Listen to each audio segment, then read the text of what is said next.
All right, let's talk about something we all deal with. KPIs, key performance indicators, right? But here's the big question. Are we really using them to help our teams get better?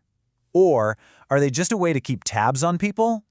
In this explainer, we're going to flip the script and show you how to turn those numbers from a source of stress into an amazing tool for coaching and real, honest-to-goodness growth.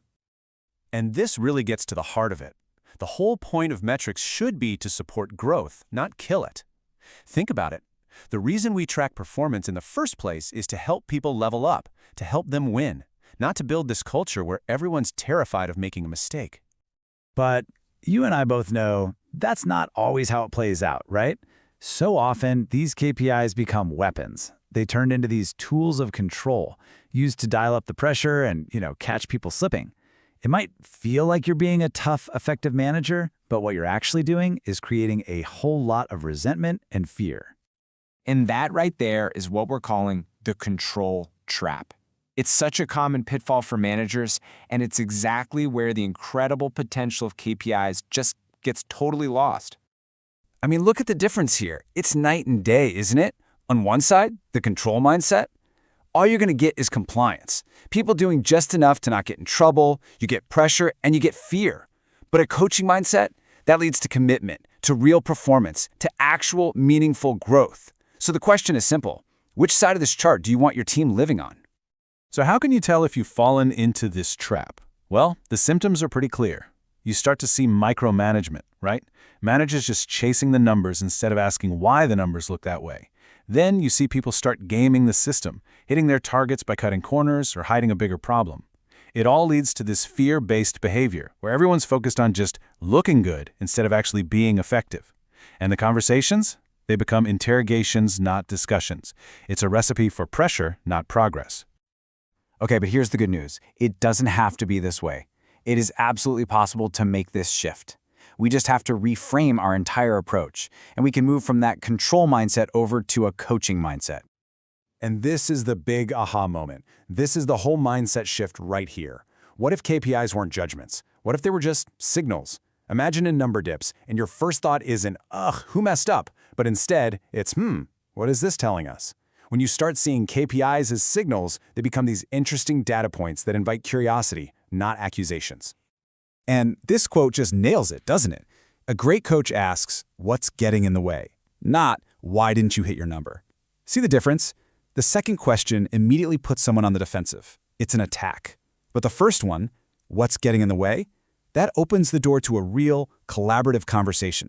It sends a message, I believe you're capable, and I'm here to help you remove whatever's blocking you. That's exactly it. A KPI should be the thing that starts a conversation, not the thing that ends it. It's a tool that helps you and your team members sit down together and figure out, hey, what's working, what's not, and what kind of support do you need from me? It's about dialogue, not defensiveness. All right, so that's the big idea, the mindset shift. But how do you actually do it? Let's get practical. Here is your new KPI playbook, a simple, actionable game plan you can start using like tomorrow.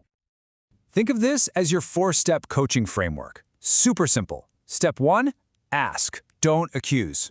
Use that KPI as a way to start asking curious questions.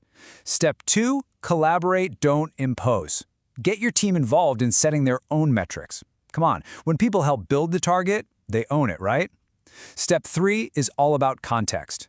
A number on a screen never tells the whole story. Remember the human, the effort, the challenges behind it. And finally, Step 4, reinforce growth. Use those KPIs to celebrate the small wins, to spot opportunities for development. Saying, hey, I see you're improving week over week is so much more powerful than just saying you're still not at your target. But here's the thing. All of these steps, this entire playbook, it all hinges on one single foundational element. And that, my friends, is trust. Trust is the real metric. It's what makes any of this coaching stuff even possible. And let's be super clear on what we mean by trust here. It's not just about believing someone will do their job. It's the belief, deep down, that a leader cares more about their team members' growth as a person than they do about their numbers. When your people truly feel that, man, everything changes. Because that's the payoff. In an environment built on trust, people feel safe enough to be honest. They'll actually tell you what's going wrong. They'll raise their hand and say, I need help, and they'll take real ownership of their performance. because they know you've got their back, even if there's a temporary dip. That is where the magic happens. That's where real growth comes from. So if you take one thing away, let it be this metaphor. KPIs are meant to be mirrors, not whips. A mirror is something you and your team member can look into together, to reflect, to learn, to see things more clearly. A whip, well, that's just a tool for punishment and fear. We want to be holding up mirrors. And that brings us to the final question I want to leave you with. The very next time you're getting ready for a review or a check-in, just pause for a second and ask yourself this. Am I using this number to truly understand my team, or am I just using it to manage them? Your answer to that question will tell you everything you need to know about whether you're a coach or just a controller.